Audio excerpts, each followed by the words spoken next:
Hello everyone. आज हम लोग बात करेंगे पॉलीमर केमिस्ट्री से रिलेटेड, जो हमने पहले अभी पिछले क्लास में बताया था कि डिग्री ऑफ पॉलीमराइजेशन से उससे रिलेटेड दो न्यूमेरिकल और आपको करा देते हैं। थोड़ा सा कॉन्सेप्ट क्लियर रहे, क्योंकि न्यूमेरिकल आता है पेपर में तो आप प्रॉब्लम हो जाती है, बहुत लोग न्यूमेरिकल से डरते हैं। तो यहाँ पे बिल्कुल न्यूमेरिकल से डरना सख्त मना है। ठीक है, मैं आपको न्यूमेरिकल अच्छे तरीके से बताऊंगा। इसके बाद हम लोग डिस्कस करेंगे थर्मोसेटिंग, थर्मोप्लास्टिक, फिर उसके बाद टाइप्स ऑफ पॉलीमर के बारे में डिस्कस करेंगे एक एक पॉइंट करके। ठीक है, तो सबसे पहले इस पे आ जाते हैं हम लोग। कह रहा है पहला question, number average molecular weight of polymer Mn equals to ये दिया है 50,000 ग्राम पर मोल। ठीक है, फिर कह रहा है molecular weight of repeating unit या मोनोमर की वैल्यू दिया हुआ है, MO से डिनोट करते हैं 250 ग्राम पर मोल। तो आपको कह रहा है calculate the degree of polymerisation. तो सेम वही चीज ये भी है। यहाँ पे क्या हो गया, यहाँ पे बस इसको इस फॉर्मेट में दे दिया है नंबर एवरेज मॉलिक्यूलर वेट के फॉर्म में, तो उससे आप बिल्कुल घबराए नहीं। वो आपका क्या दिया है, एक तरह से आप बोल सकते हो पॉलीमर ही दिया है। ठीक है, तो यहाँ पे इसका फार्मूला क्या होगा, degree of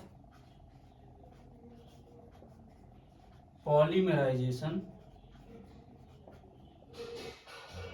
degree of polymerisation equals to क्या हो जाएगा, इसको हम लोग Mn से डिनोट कर सकते हैं, अपान क्या होगा MO से डिनोट कर सकते हैं। Mn क्या है, number average, number average molecular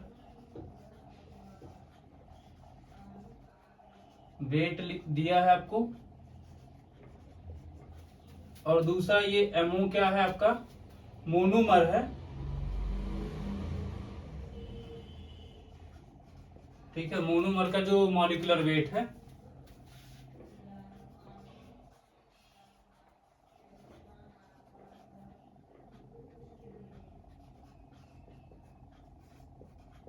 molecular weight of monomer. ठीक है, ये दिया हुआ, बस आपको क्या करना है, वैल्यू पुट करना है। बहुत आसान क्वेश्चन आता है, 2.5 नंबर का एक न्यूमेरिकल आता है आपके पेपर में, तो बहुत आसान रहता है। एक यहाँ से दे देता है और एक देता है उससे वेट एवरेज मॉलिक्यूलर से, तो वो अलग है। उसको बाद में जब आपका उस टॉपिक पे पढ़ाएंगे तो उससे रिलेटेड न्यूमेरिकल वहां कराया जाएगा। ठीक है, तो बस यहाँ पे आपको वैल्यू पुट करना है। Mn की वैल्यू कितना दिया है, 50,000 दिया हुआ है, 50,000 ग्राम पर मोल, अपान MO की वैल्यू कितना दिया है, 250 ग्राम पर मोल। तो ये यहां से मोल कैंसिल हो जाएगा, ग्राम से ग्राम कैंसिल, यहां से ये कैंसिल हो जाएगा, 25 दूनी 50 और डबल जीरो। इसका मतलब ये आपका डिग्री ऑफ पॉलीमराइजेशन कितना आ जाएगा, 200, या इसी को हम लोग डीपी से डिनोट करते थे। पिछले वाले लेक्चर में आप देखे होंगे, उसको डीपी से डिनोट कर रहे थे, या डिग्री ऑफ पॉलीमराइजेशन बोल सकते हो। इसके बाद दूसरा क्वेश्चन है, तो कुछ है नहीं, बस आपको कभी कभी क्या करता है कि आपको मॉलिक्यूलर वेट नहीं दिया रहता है, तो आपको स्ट्रक्चर बना के कर लेना होता है। अगर दिया हुआ है तो कोई दिक्कत ही नहीं, नहीं दिया है तो आपको स्ट्रक्चर बना करके उसका, जैसे इसके पहले वाले पिछले लेक्चर में दूसरा क्वेश्चन जो हमने कराया था, तो उसमें मॉलिक्यूलर वेट नहीं दिया हुआ था, स्ट्रक्चर बना के वहां से हमको करना था। ठीक है, तो वैसे करके कर सकते हैं। दूसरा क्वेश्चन हम लोग कैसे करेंगे, ये पहला था सॉल्यूशन फर्स्ट, सेकंड क्या हो जाएगा,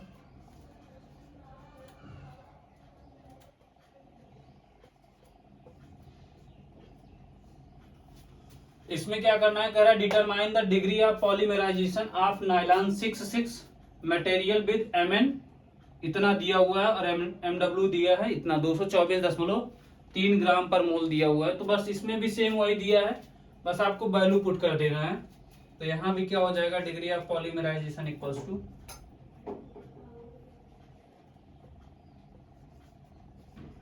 degree of polymerisation equals to क्या हो जाएगा, Mn अपान MO। ये क्या था,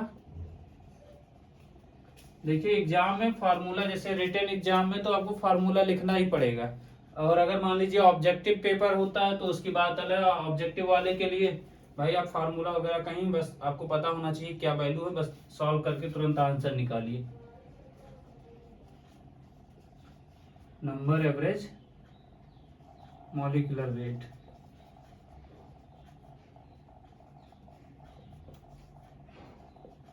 और दूसरा क्या है, मॉलिक्यूलर वेट ऑफ मोनोमर।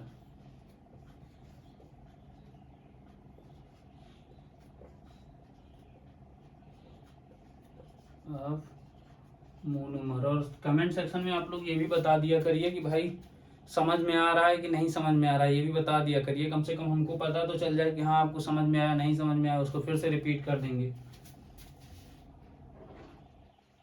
ठीक है, तो यहाँ पे ये क्या है, डिग्री ऑफ पॉलीमराइजेशन में Mn क्या है, नंबर एवरेज मॉलिक्यूलर वेट, और MO क्या है, मॉलिक्यूलर वेट ऑफ मोनोमर। ठीक है, बस वैल्यू पुट करना है। यहाँ पे इसका दिया हुआ है, Mn की वैल्यू दिया है 5 लाख दिया है, और इसका 224 मॉलिक्यूलर वेट इसका होता है नाइलॉन 66 का, इसका ये 224.3 ग्राम पर मोल। तो ये क्या हो जाएगा, 5 लाख 10,000 लाख बटे 224.3, ये ग्राम पर मोल ये दिया हुआ है, ग्राम पर मोल। तो ये कैंसिल हो जाएगा, कोई यूनिट नहीं होगी। इसको सॉल्व करिएगा, मैं कैलकुलेट करके इसकी वैल्यू रखा हुआ हूँ, 2229.15,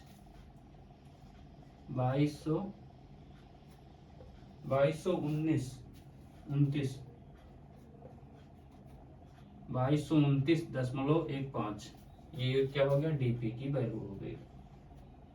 तो इसको जल्दी से नोट करिए, फिर उसके बाद हम लोग अपने दूसरे नए टॉपिक पे आते हैं, थर्मो प्लास्टिक और थर्मोसेटिंग पे। जल्दी इसको नोट करिए।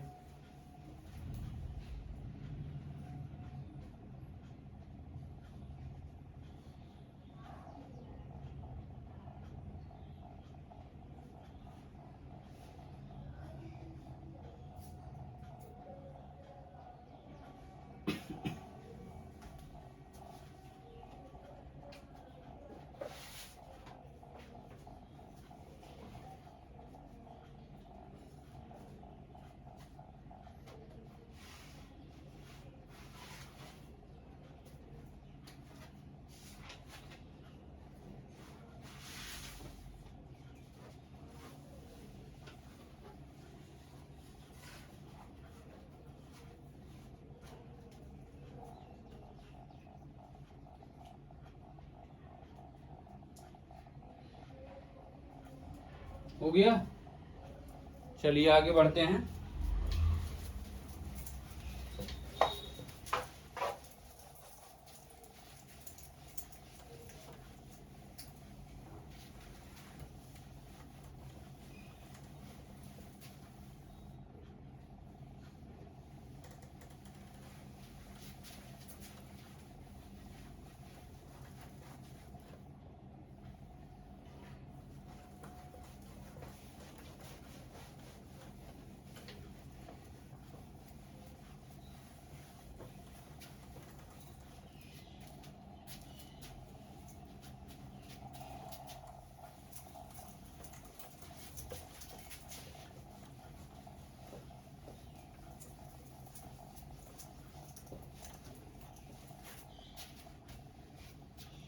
हेडिंग डालिएगा प्लास्टिक पॉलीमर।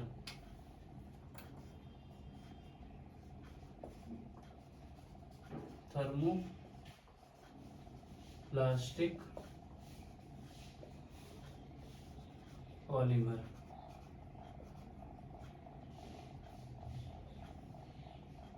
Thermoplastic polymer.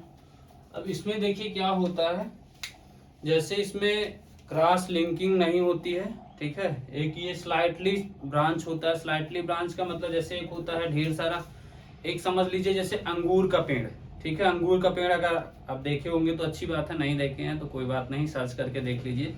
अंगूर के पेड़ में आप देखेंगे ढेर सारे गुच्छे लगे होते हैं, तो वो स्लाइटली उसको नहीं बोला जा सकता है।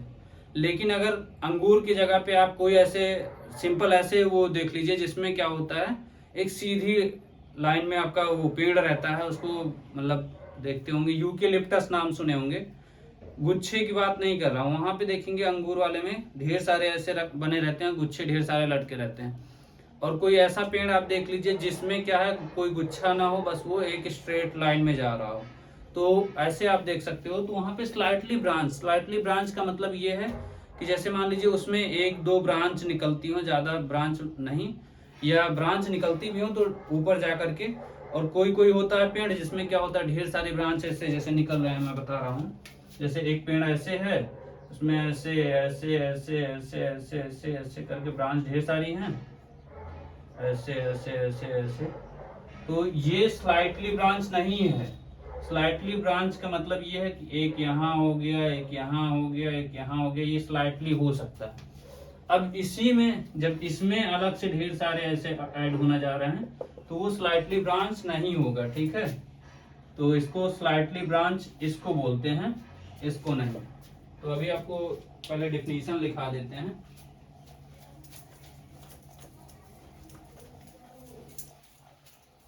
इसमें लिखिएगा these are the polymers, these are the polymers, these are the polymers in which intramolecular forces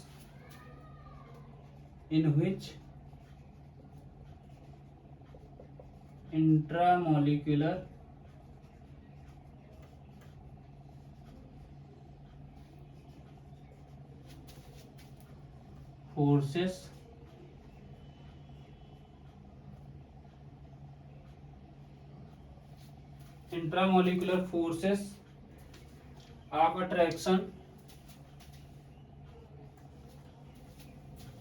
of attraction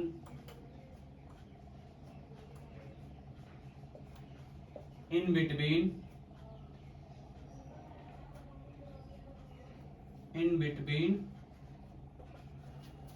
देखिए यहाँ पे पहले these are the polymer in which the intramolecular forces of attraction in between those of elastomer and fiber, in between those of elastomer and fiber, elastomer and fiber। और ये क्या होते हैं, मतलब ना ही बहुत ज्यादा स्ट्रांग होते हैं ना ही वीक होते हैं, तो उसको भी हम लोग लिख लेते हैं they are neither very strong, they are neither very strong nor very weak, they are neither very strong nor very weak। ना तो ये बहुत ज्यादा स्ट्रांग होते हैं, मजबूत होते हैं, very strong nor very weak, ठीक, और ना ही ज्यादा ये कमजोर होते हैं, ठीक है। आगे लिखिएगा and have no cross linking between, and have no cross linking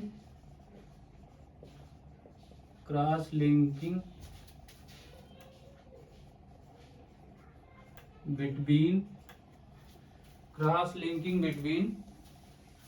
the chain,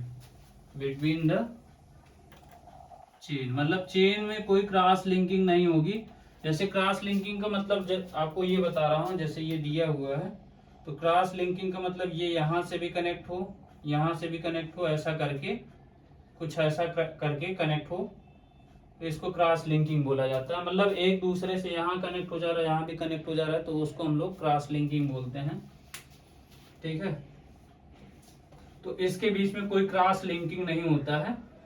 एक स्लाइटली चेन होता है, मतलब लगातार ऐसे चलते जाइए, या जैसे अभी मान लीजिए आप जहां भी होंगे तो वहां से कंटिन्यूअस चलते जाइए। लेकिन अगर पता लगा इस गली आगे गए, आगे के बाद एक गली फिर मतलब 50 कदम नहीं चले, फिर गली इधर दूसरे तरफ, फिर इधर, ऐसे ऐसे मतलब आप कंफ्यूज हो जा रहे हैं कि भाई इधर जाना है कि इधर जाना है, तो वो उसका मतलब क्रॉस लिंकिंग है कि मतलब वहां पे आपको प्रॉब्लम हो सकता है, कंफ्यूजन होगा कि समझने में कि कहाँ है कि नहीं है, इधर रास्ता है या नहीं।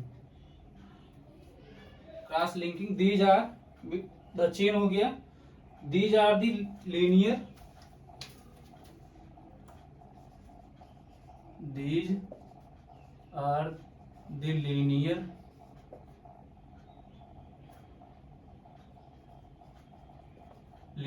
are slightly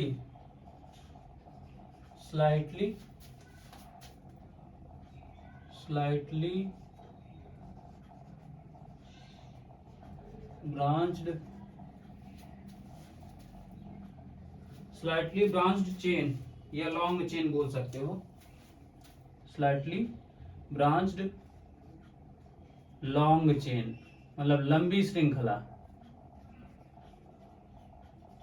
ठीक है, तो ये हो गया। इसके बाद इसी में थोड़ा सा एक पॉइंट और लिख लीजिए, polymer which is capable of softening,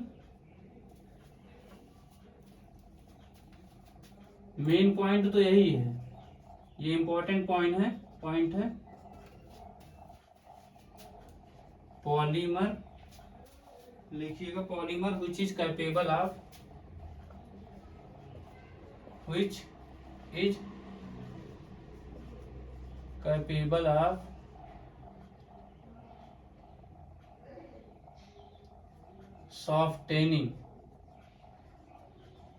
softening on heating and hardening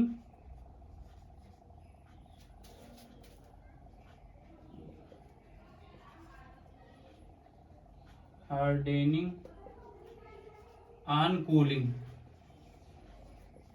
हमने आपको एग्जाम्पल भी बताया था इसके पहले पिछले लेक्चर में, जो आपको बताया था सेक्शन पाइप की बात करते हैं। सेक्शन पाइप नाम सुने होंगे, जैसे जो लोग खेती वगैरह करते हैं तो उनको अच्छे से पता होगा, मतलब आप खेती कर रहे हैं नहीं कर रहे हैं, माता पिता कर रहे होंगे, तो उसमें क्या होता था, सेक्शन पाइप जो होता था, जो उसके इंजन के और वहाँ जो बोरिंग होती थी, बोरिंग में सेट करने के लिए उसके नोजल में, तो वहाँ पे क्या होता था, ठंडी के टाइम में क्या होता है, वो टाइट हो जाता है, जिसकी वजह से उसमें आसानी से नहीं जा पाता है। तो उसके लिए क्या किया जाता है, थोड़ा सा जैसे अगर गन्ने उन्ने की खेत के आसपास अगर आप सिंचाई कर रहे हैं तो क्या करते हैं, गन्ने की पत्ती को थोड़ा सा जला करके माचिस वगैरह से, और जला करके थोड़ा सा उसको हीट करते हैं। हीट करने के बाद थोड़ा सा जब वो मतलब मुलायम होता है, फिर उसके बाद उसमें लगाते हैं। ठीक है, लगा करके फिर उस सेट करके मिट्टी से, फिर उससे ट्यूब वगैरह से उसको बांध देते हैं, फिर उसके बाद इंजन स्टार्ट होता है। तो वही है कि polymer which is capable softening on heating, मतलब हीट करने पे सॉफ्ट हो जाता है या मुलायम हो जाता है, हार्डनिंग ऑन कूलिंग, और ठंडा करने पे वो क्या हो जाता है, हार्ड हो जाता है। तो इसका मेन पॉइंट यही था, ये इंपॉर्टेंट पॉइंट है, पूछ लिया जाता है आपसे, वाइवा में पूछा जाता है। इसके बाद इसका एग्जाम्पल लिख लीजिए। तो इसके एग्जाम्पल आपके 3-4 हैं, पॉलीएथिलीन है, पॉलीस्टाइरीन है, तो उन सबका भी लिख लीजिए। पहले है पॉलीएथिलीन,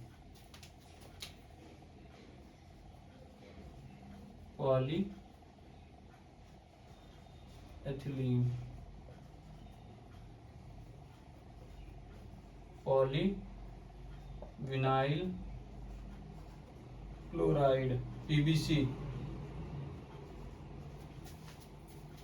फिर इसके बाद है पॉलीस्टाइरीन,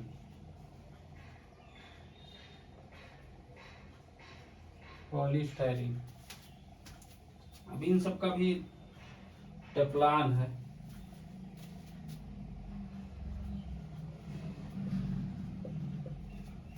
इन सब का स्ट्रक्चर भी बनाते चल रहे हैं। पॉलीस्टाइरीन नहीं, पॉलीएथिलीन है, तो CH2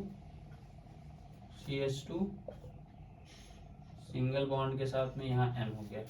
polyvinyl chloride CH2 CH Cl, अगर आप एन यहाँ नहीं लगाते हैं तो ये पॉलीमर कहलाएगा नहीं, ठीक है। जब तक यहाँ एन नहीं लगाएंगे पॉलीमर नहीं कहलाएगा, सफिक्स में बोला जाता है। पॉलीस्टायरीन, बेंजीन रिंग बनाइए, बेंजीन रिंग पे क्या लगा दीजिए,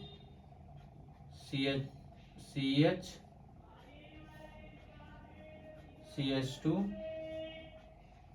ये इसको यहाँ पे एन लगा दीजिए। और टेफ्लॉन CF2 होता है, एक यहाँ, फिर इसके बाद एक यहाँ पे CF2, ये आपका क्या हो गया, टेफ्लॉन। तो ये चारों स्ट्रक्चर हैं, इसको पहले नोट कर लीजिए। इसके बाद हम लोग आएंगे, बात करेंगे थर्मोसेटिंग के बारे में बात करेंगे। इसको जल्दी से नोट करिए।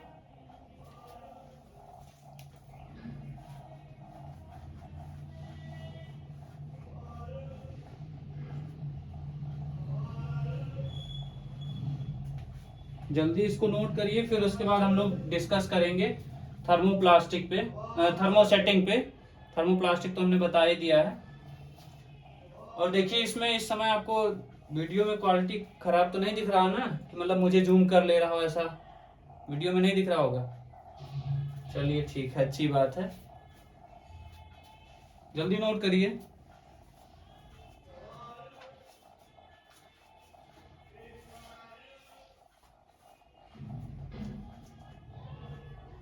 हो गया, चलिए आगे बढ़ते हैं।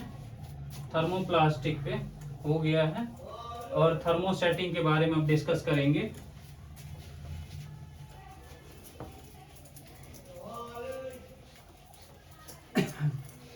देखिए यहाँ पे थोड़ा बहुत बाहर की भी आवाजें आ सकती हैं, क्योंकि आते रहते हैं, कबाड़ी वाले आते रहते हैं या फिर पानी वाले आते रहते हैं, तो उससे अब उनको तो रोका नहीं जा सकता, भाई आप मत बोलिए।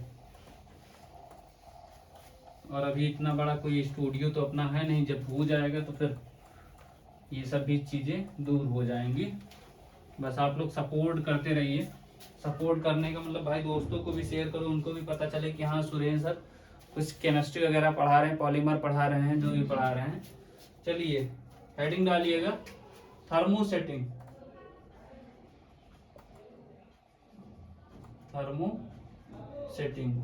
और एक चीज आपको और बता दे रहे हैं, अभी जब ये पूरा आपका टॉपिक एक बार पूरा पढ़ा दिया जाएगा, मतलब सिलेबस पूरा खत्म कर दिया जाएगा, तो एक टॉपिक और मतलब एक वीडियो लेके आएंगे जिसमें क्या करेंगे, सभी स्ट्रक्चर बनाएंगे। जितने स्ट्रक्चर हमने बात किया है, मतलब जो जितने पॉलीमर से रिलेटेड स्ट्रक्चर की बात करेंगे, उन स्ट्रक्चर का मतलब स्ट्रक्चर बनाएंगे, नाम बताएंगे, स्ट्रक्चर बताएंगे, उसके साथ साथ उसका यूज बताएंगे। क्योंकि ये आपके मैकेनिकल ब्रांच में और उसमें मैकेनिकल की सभी ब्रांच में, इलेक्ट्रिकल की सभी ब्रांच में, इलेक्ट्रिकल, इलेक्ट्रॉनिक्स, आईसी, इन सब में, और उसके साथ साथ जितने उस कंपटीशन में ये यहाँ से पूछे जाते हैं, मतलब वो पूछे जाएंगे उस लेक्चर में, यहाँ से भी पूछी जाती है। थर्मोसेटिंग वगैरह आता है एग्जाम में, आप पेपर प्रीवियस ईयर उठा के देख लीजिए, आपको समझ में आ जाएगा कि ये आता है कि नहीं आता। थर्मोसेटिंग हो गया, थर्मोप्लास्टिक हो गया, एडिशन पॉलीमर, कंडेंसेशन पॉलीमर, वो सब अभी आगे आपको मिलेगा। चलिए तो थर्मोसेटिंग में लिख लीजिए थोड़ा सा, these polymer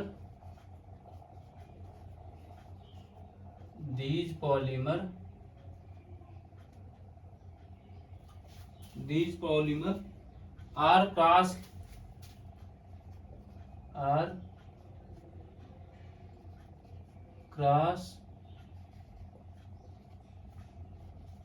क्रॉस लिंक, ये आप बोल सकते हो heavily branched, cross linked are heavily branched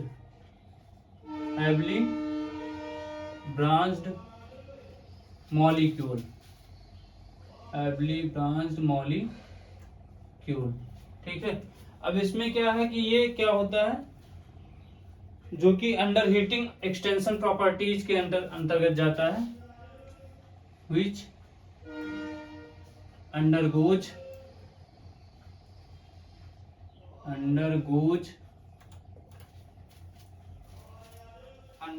extensive cross linking between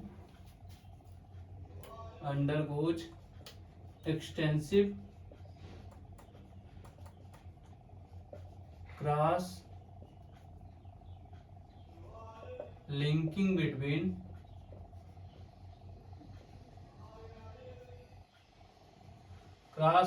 between किसके किसके बीच में, different polymer, cross linking between different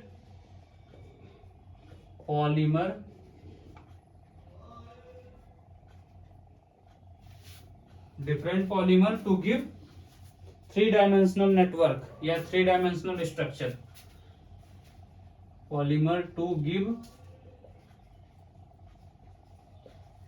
3-डायमेंशनल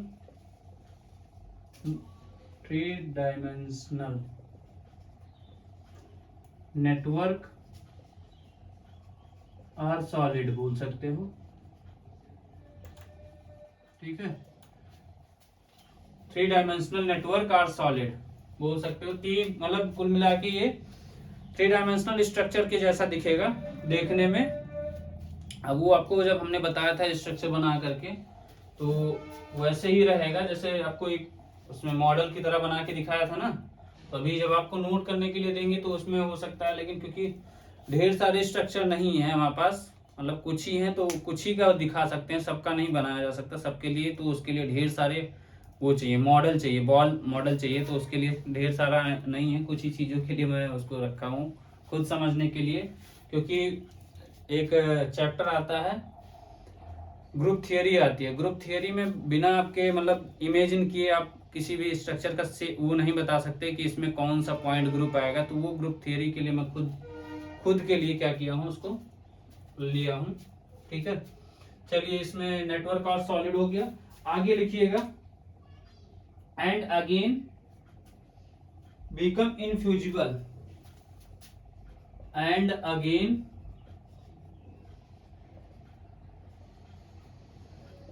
become infusible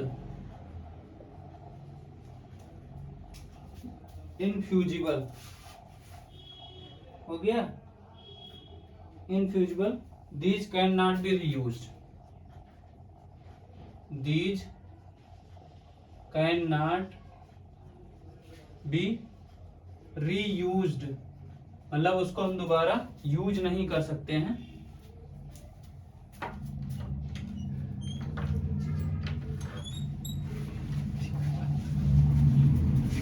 एक मिनट रुक जाइएगा।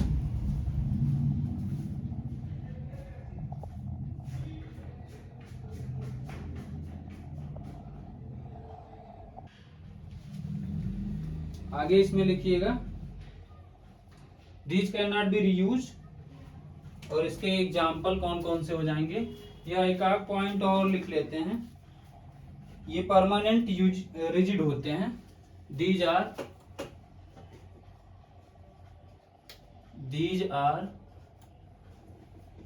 परमानेंट रिजिड मतलब ठोस होते हैं। ये लिख सकते हैं एक पॉइंट और।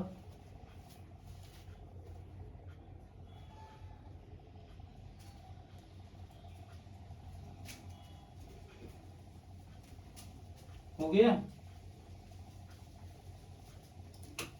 चलिए, अब इसका स्ट्रक्चर एग्जांपल देख लीजिए। एग्जांपल आपका क्या है, बैकेलाइट है,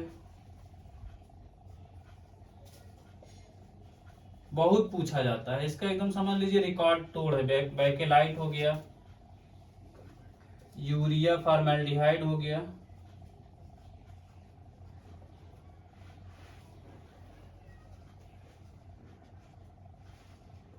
ठीक है। बैकेलाइट होता है, लाइक नहीं, बैकेलाइट का स्ट्रक्चर हम लोग बना लेते हैं।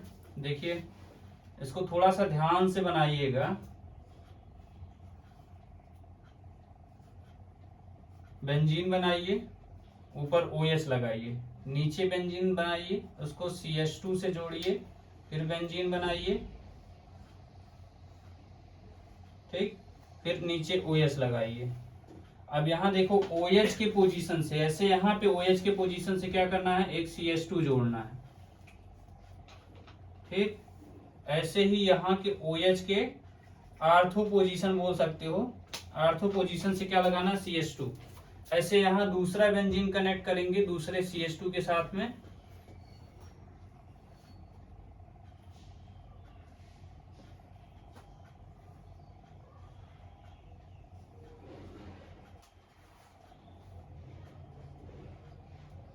ये क्या हो जाएगा, CH2।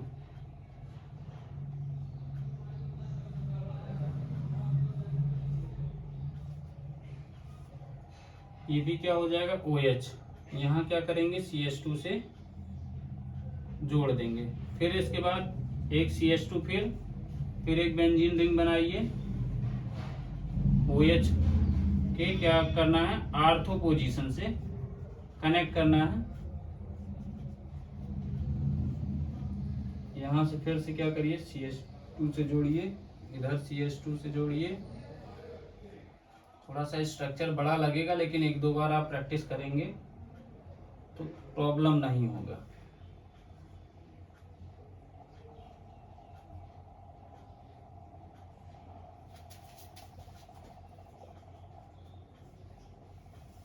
यहाँ N लगा दीजिए। तो इसको हम लोग बैकेलाइट बोलते हैं।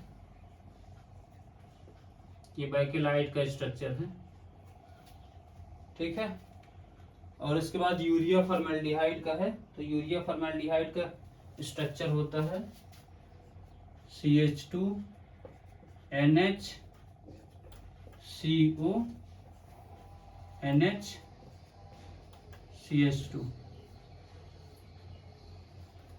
ये यूरिया फॉर्मेल्डिहाइड है।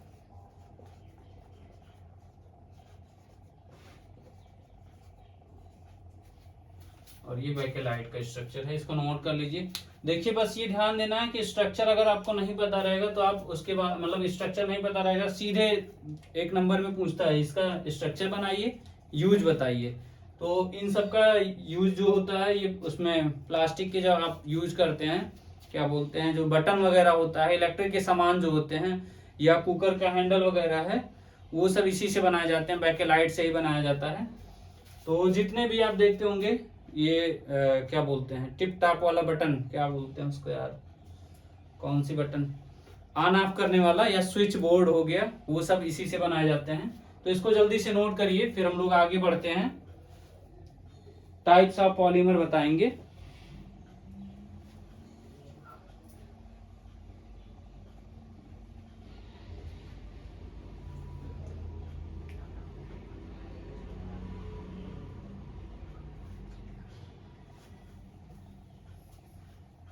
हो गया। देखिए अब आज आपको देखिए ये बताने के बाद एक थोड़ा सा आपको टाइप्स उसके बता देंगे कौन कौन से टाइप हैं।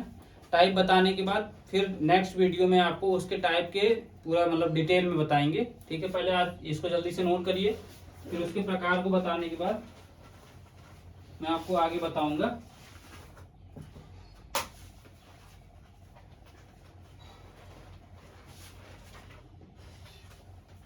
हो गया, चलिए आगे बढ़ते हैं, इसके टाइप्स बता देते हैं कौन कौन से हैं।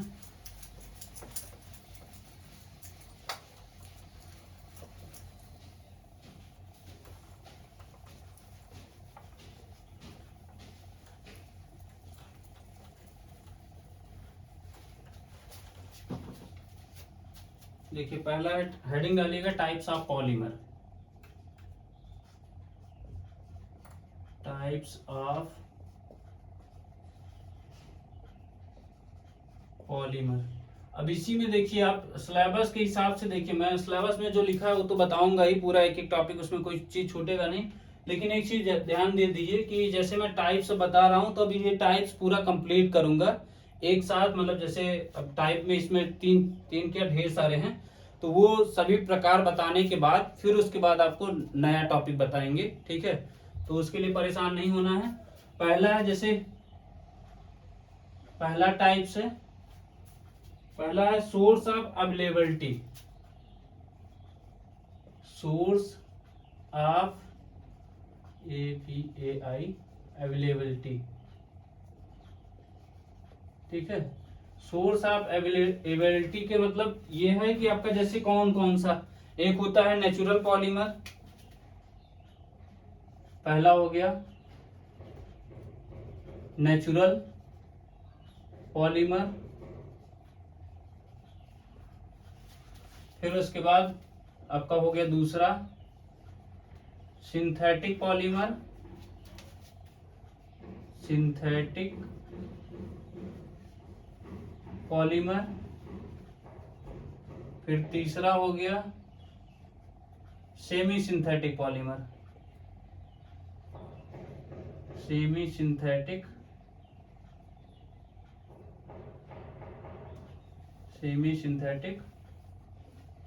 पॉलीमर। ठीक है, फिर इसके बाद दूसरा आता है आपका बेस्ड ऑन स्ट्रक्चर, दूसरा आता है बेस्ड ऑन स्ट्रक्चर, ये पहला था, दूसरा आता है बेस्ड ऑन स्ट्रक्चर। स्ट्रक्चर के बेस पे कौन कौन सा होता है, बेस्ड ऑन स्ट्रक्चर। अब बेस्ड ऑन स्ट्रक्चर में कौन कौन सा है, पहला है लीनियर, फिर ब्रांच, फिर उसके बाद cross link. Linear polymer, linear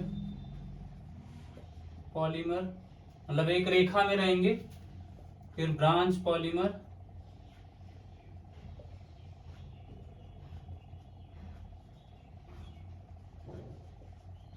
फिर उसके बाद आपका है क्रॉस लिंक बोलते हैं, या इसी को नेटवर्क पॉलीमर भी बोला जाता है। क्रॉस लिंक और नेटवर्क। क्रॉस लिंक का मतलब यही था, वो 3 डायमेंशनल स्ट्रक्चर के जैसा आपका बनेगा, तो उसी को हम लोग बोलते हैं। एक जैसे भी तार वगैरह देखते हैं ढेर सारा इधर से उधर जुड़ा रहता है, तो उसी को बोलते हैं ना, इसका कनेक्शन वहां है, उसका कनेक्शन वहां है, नेटवर्क वही कहते हैं। कहते हैं ना कि भाई सर का नेटवर्क बड़ा दूर दूर तक का है, या बोला जाता है ना पुलिस के हाथ, क्या बोलते हैं, ऐसे करके बोला जाता है ना, पुलिस के हाथ भाई लंबे होते हैं, या बोल सकते हो कानून के हाथ लंबे होते हैं। ठीक है, तो इस तरह का, तो वैसे ही नेटवर्क जो है वो एक तरह से लिंक, एक दूसरे से कनेक्टिंग बनाया रहता है, तो उसको हम लोग क्रॉस लिंक बोलते हैं, network polymer.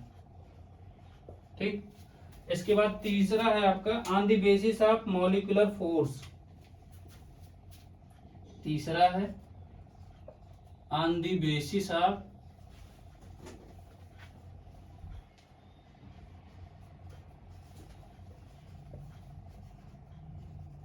Molecular force. Next lecture में इसी के अब एक एक के बारे में डिस्कस किया जाएगा, पहले आपको पूरा उसका टाइप्स बता दिया जा रहा है। पहला फाइबर, इलास्टोमर, प्लास्टिक। फाइबर, दूसरा है इलास्टोमर, फिर उसके बाद तीसरा है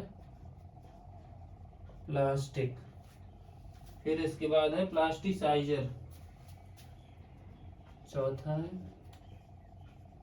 प्लास्टिसाइजर। ठीक है, ये on the basis of molecular force हो गया, मतलब मॉलिक्यूलर फोर्स जो होता है उसके बेसिस पे ये हो गया। फिर इसके बाद है based on man made synthetic, चौथा है man made, based on man made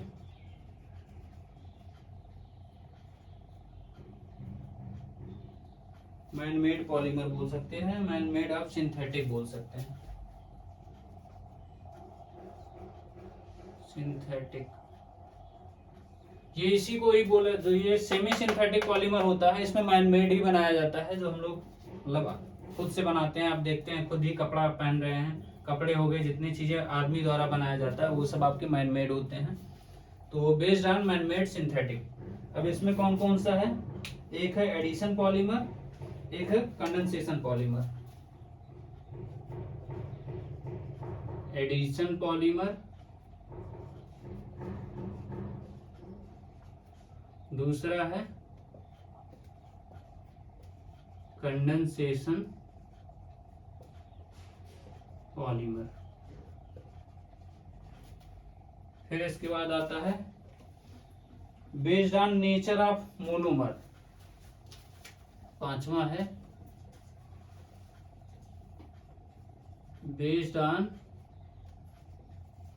nature of monomer, nature of monomer. भाई मोनोमर के प्रकृति पर डिपेंड करता है भाई, वो किस नेचर का, जैसे बोलते हैं ना कि भाई वो इस नेचर का है, इससे बात मत करना, ये पढ़ने में अच्छा नहीं है, इस नेचर का है, उस नेचर, लड़कियां आपस में बात करती हैं भाई उससे बात मत करना, ऐसा।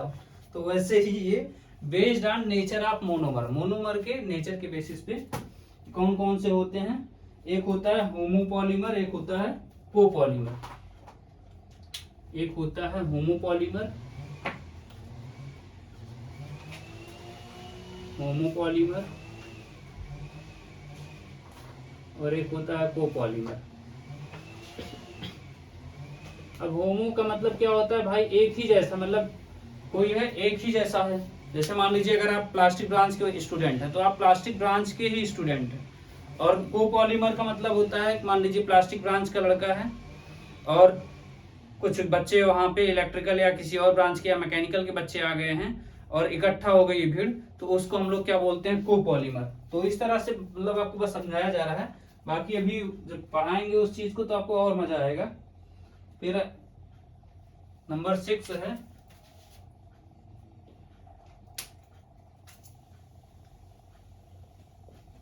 बेस्ड ऑन या micro structure based, micro structure based on chemical structure.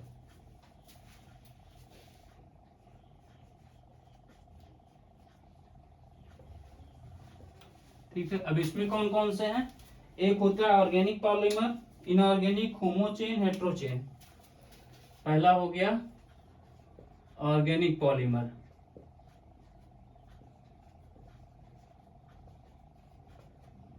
दूसरा हो गया इनऑर्गेनिक पॉलीमर,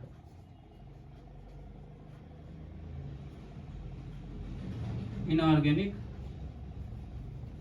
पॉलीमर, तीसरा क्या हो गया, चेन पॉली आपका है होमोचेन को, होमोचेन पॉलीमर, होमोचेन पॉलीमर, और चौथा हो गया हेट्रोचेन पॉलीमर। ठीक है, फिर लास्ट है आपका 7वां है micro structure based on geometrical structure. 7वां है micro structure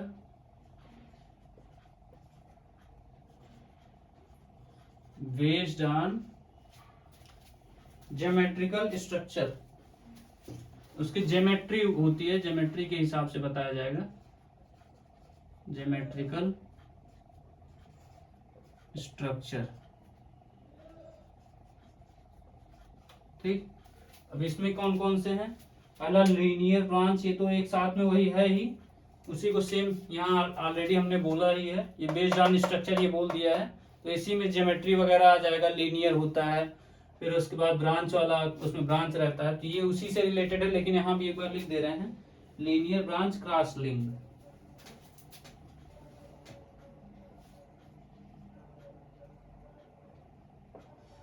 linear branch cross link. ठीक है, अब इसी का दूसरा है रैंडम या अल्टरनेट।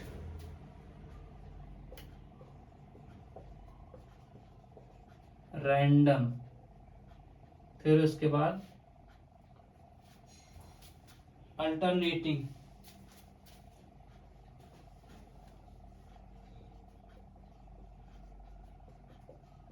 रैंडम का मतलब कुछ भी लिया जा सकता है, जैसे मान लीजिए हमने क्या किया, एक जैसे अभी तो फिलहाल एक ही जैसा है, रैंडम का मतलब भाई ऐसे आपको समझ आ रहे हैं, जैसे कोई टीचर क्या कर रहा है, एक ही टी शर्ट में क्या कर रहा है, बना रहा है, तो वो रैंडम नहीं होगा।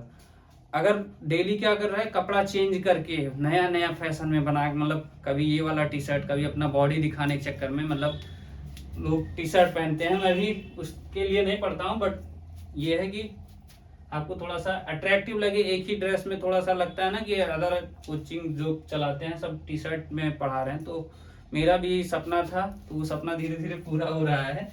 तो रैंडम और अल्टरनेटिव का मतलब, रैंडम का मतलब ये हो गया, अल्टरनेटिव का मतलब ये है कि आज अगर मैं ब्लैक पहन रहा हूँ, कल व्हाइट, फिर ब्लैक, फिर व्हाइट, ब्लैक व्हाइट, ऐसे ऐसे black white black white black white, ऐसे करके ये इसको अल्टरनेटिव बोला जाता है। रैंडम का मतलब कुछ भी आप पहन लीजिए, और कुछ का मतलब कुछ ऐसा मत पहन लीजिए कि यूट्यूब भी परेशान हो जाए। फिर उसके बाद ब्लैक पॉलीमर और एक ग्राफ्ट पॉलीमर। फिर तीसरा है आपका स्ट्रैगलर पॉलीमर। स्ट्रैगलर पॉलीमर, अब इसमें 3 अलग अलग वो हैं। इसमें पहला है आइसोटैक्टिक, फिर अटैक्टिक, आइसोटैक्टिक, फिर उसके बाद टैक्टिक, फिर तीसरा है हेट्रोटैक्टिक।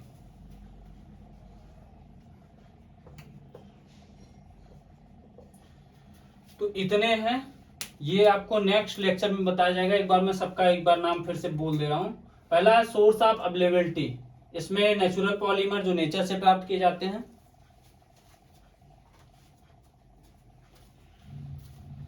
ये इसमें यहां मिस हो गया, देखिए एक चीज, ये अटैक्टिक है, ठीक है, यहां पे एक चीज मिस था, अटैक्टिक, इसको कर लीजिएगा। अब एक बार आपको पूरा फिर से बता दे रहे हैं। सोर्स ऑफ अवेलेबिलिटी में natural polymer, synthetic polymer, semi synthetic. Natural में क्या होता है, नेचर से प्राप्त किया जाता है। सिंथेटिक में क्या होता है, ये हमारा जो नेचुरल पॉलीमर होता है उससे प्राप्त करते हैं सिंथेटिक, और जो हमारा सेमी सिंथेटिक होता है वो मैन मेड होता है, ठीक। फिर based on structure, linear structure, branch, cross link या नेटवर्क। On the basis of molecular force, fibre, elastomer, plastic, plasticiser. Based on man made of synthetic, addition polymer, condensation polymer. फिर उसके बाद based on nature of monomer, homopolymer, copolymer. फिर micro structure based on chemical structure, organic polymer, inorganic, homochain, heterochain polymer. फिर उसके बाद आपका आता है micro structure based on geometrical structure, linear, branch, cross link, random, alternative, black, graft. फिर उसके बाद स्ट्रैगलर पॉलीमर में आइसोटैक्टिक, फिर अटैक्टिक, हेट्रोटैक्टिक। तो आज के लिए इतना ही, और फिर उसके बाद नेक्स्ट क्लास में हम लोग मिलेंगे आपसे, यहाँ पे मतलब इनके बारे में डिस्कस करेंगे। तो सभी लोगों को ढेर सारी शुभकामनाएं, शुभ रात्रि, good night, thank you so much.